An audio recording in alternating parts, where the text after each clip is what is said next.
അനുദിന വാക്യപഠനം വിത്ത് സാമീഡിയ. ന്യായാധിപന്മാർ 12-ാം അധ്യായം 1 മുതൽ 4 വരെ വാക്യങ്ങൾ. വാക്യം 1. എഫ്രായിംകാർ യുദ്ധത്തിനൊരുങ്ങി.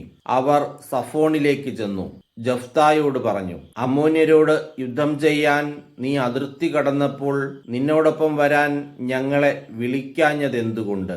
നിന്നെയും നിന്റെ ഭവനത്തെയും ഞങ്ങൾ അഗ്നിക്കിരയാക്കും. വാക്യം 2. ജഫ്ത അവരോട് പറഞ്ഞു, ഞാനും എൻ്റെ ജനവും അമ്മോന്യരുമായി വലിയ കലഹത്തിലായി. ഞാൻ നിങ്ങളെ വിളിച്ചപ്പോൾ അവരുടെ കൈകളിൽ നിന്ന് നിങ്ങൾ എന്നെ രക്ഷിച്ചില്ല. വാക്യം 3.